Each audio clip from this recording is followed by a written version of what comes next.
pour dire que je ne suis que de nationalité sénégalaise. Je suis exclusivement de nationalité sénégalaise. On découvre que cette candidate, en plus de la nationalité sénégalaise, a au moins, je dis au moins, une autre nationalité française, celle-là. Cela veut dire quoi? Cela veut dire que le Conseil constitutionnel, dans le cadre du travail d'investigation que le code lui permet de faire, a eu quand même des manquements. Parce que il est facile de faire une déclaration sur l'honneur. Moi, je peux ici dire, je fais une déclaration sur l'honneur, je n'ai jamais fait ça ou j'ai fait ça. Mais le Conseil constitutionnel a la possibilité, après avoir reçu les déclarations sur l'honneur, je prends le cas des nationalités, de saisir l'ambassade de France, l'ambassade des États-Unis, l'ambassade de Grande-Bretagne, ainsi de suite, et de dire est-ce que les candidats dont on parle ont uniquement la nationalité sénégalaise. D'autant plus que, il se dit que cette candidate, dont on a découvert qu'elle avait d'autres nationalités, une autre nationalité sénégalaise, elle n'est pas seule dans ce cas. Elle n'est pas seule dans ce cas. 4 autres candidats auraient la nationalité, une nationalité étrangère. 4 autres candidats auraient la nationalité autre que sénégalaise.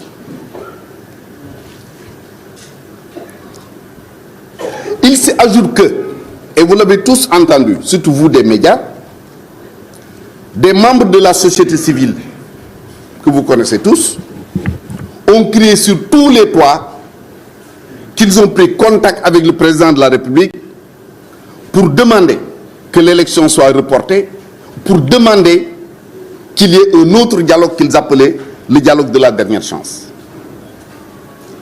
Voilà les faits que personne ne peut contester parce que nous les avons tous vécus. Maintenant, chacun peut prêter à qui il veut les intentions qu'il prête, qu'il veut. Mais ça, ce sont des intentions. Mais le constat, il est là, des faits que nous avons tous vécus, que personne ne peut contester.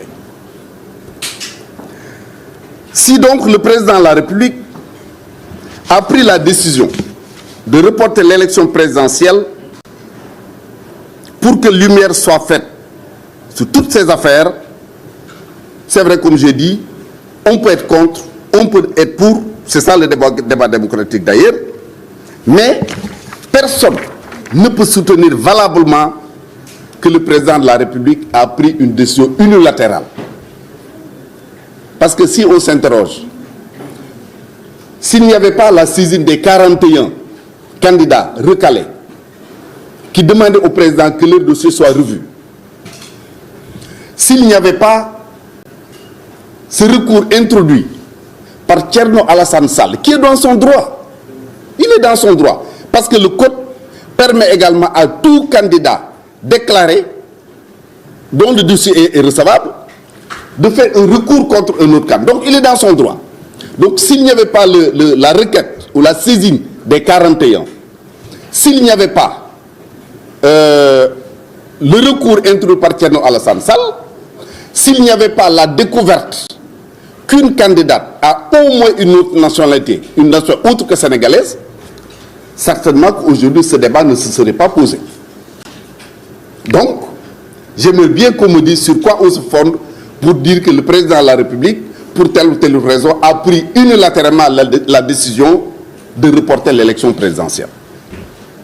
Et malheureusement, et c'est ça qui est regrettable, ces demandeurs de report, ces demandeurs de dialogue, ceux qui disaient dialogue de dernière chance, ceux qui disaient jàmm gën élection, vous l'avez tous entendu. Des candidats disent président Macky Sall bàyyil élection yi ñu waxtaan jàmm gën élection, vous l'avez tous entendu sur toutes les radios, sur toutes les télévisions, sur tous les sites, tout le monde l'a entendu. Malheureusement, tous ces gens-là, demandeurs de report, demandeurs de dialogue, demandeurs d'être réintégrés, ainsi de suite, tous ont miraculeusement disparu de la scène politique. Non seulement ils ont disparu, Mais certains même se payent le luxe de dire oui, Macky Sall a pris la décision unilatérale de reporter l'élection présidentielle alors que c'était eux les demandeurs. Mieux, et peut-être c'est ça la révélation. Nous entendons souvent des gens dire oui, nous attendons le Conseil va décider, le Conseil va annuler. D'autres vous disent la CEDEAO ne permet pas, d'autres nous disent l'Union africaine a dit, d'autres nous disent les États-Unis ont dit. Mais je rappelle à certains, ou j'apprends à d'autres, qu'il y a une jurisprudence du Conseil constitutionnel français qui dit que quand une élection est reportée, mais que la nouvelle date fixée reste dans la même année, on considère que juridiquement que l'élection n'est pas reportée. Ça, c'est une jurisprudence du Conseil constitutionnel français qui règle définitivement la question du Sénégal. Analysant ces faits, je me pose des questions. Qui a intérêt à ce que les élections se tiennent tout de suite à la date prévue, c'est-à-dire le 25, qui a intérêt à ce que les élections soient reportées? Je pense que la réponse à ces deux questions devrait nous permettre d'avoir une meilleure visibilité de ce qui se passe dans l'espace politique. Parce qu'encore une fois, je le dis, je le répète, nous appartenons à des partis politiques. Nous appartenons à une alliance de partis politiques. Nous sommes membres de la mouvance présidentielle. Mais pour nous, le Sénégal est plus important que les partis politiques. Le Sénégal est plus important que de modestes personnes.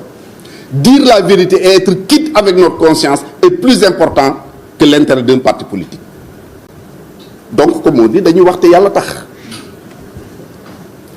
Ceux qui croyaient que si Karim Wade n'est pas candidat, ils vont prendre l'électorat du PDS, l'électorat de Karim Wade, ceux-là, ils veulent que l'élection se tienne sans Karim. C'est ça la réalité. Ceux qui pensent que si Ousmane Sonko n'est pas candidat, il peut prendre l'électorat de Ousmane Sonko, ceux-là veulent que l'élection se tienne aujourd'hui. Ceux qui étaient avec Ousmane Sonko dans le cadre d'une alliance politique et qui ont toujours souhaité sa mort sa mort entre guillemets politique, je veux dire, je ne veux pas dire une mort biologique.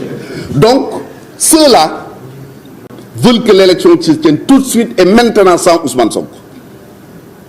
Parce que vous le savez tous, même dans le cadre de leur fameuse alliance, mais tous, ou beaucoup en tout cas d'entre eux, en public, ils le soutiennent, ils le défendent. En privé, ils l'attaquent, ils le critiquent. Vous êtes tous témoins.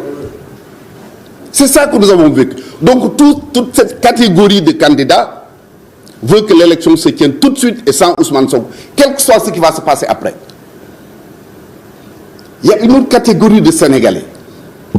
Ces Sénégalais-là vous disent, nous sommes des démocrates. Nous voulons que l'élection se tienne avec tout ceux qui remplissent les critères. Y compris Karim Wade, y compris Ousmane Sonko. Ce qui nous intéresse, c'est que les Sénégalais, en toute bonne connaissance et en toute bonne conscience, puissent choisir le dirigeant qu'ils veulent choisir. Ça, c'est pour garantir des lendemains meilleurs pour notre pays. C'est pour qu'il n'y ait pas de contestation post-électorale. C'est pour que celui qui dirige le pays à partir de la prochaine élection ait la légitimité qu'il faut pour diriger ce pays. Mais tous ceux qui se disent, en l'absence de Karim, je peux être président, à l'absence de Ousmane Sonko, je peux être président, à leur présence, je ne serai certainement président, tous ces gens-là, ils veulent que l'élection se tienne aujourd'hui et maintenant.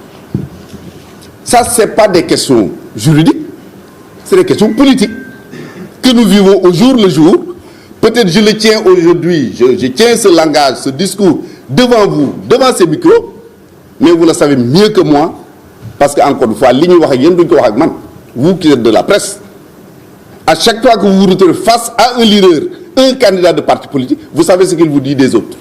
Vous le savez très bien, je vous prends à témoin. Alors, bien sûr, les ennemis du Sénégal, de la République, profitent d'une telle situation pour essayer de déstabiliser notre pays, de jeter le discrédit sur notre démocratie et sur nos dirigeants. J'en veux pour preuve des chroniques que j'ai personnellement suivies sur France 24 et sur RFI, dont les auteurs qu'on appelle des spécialistes des questions africaines ignorent tout et totalement de ce qui se passe dans nos pays. C'est le lieu également de dénoncer cette attitude. Au moment où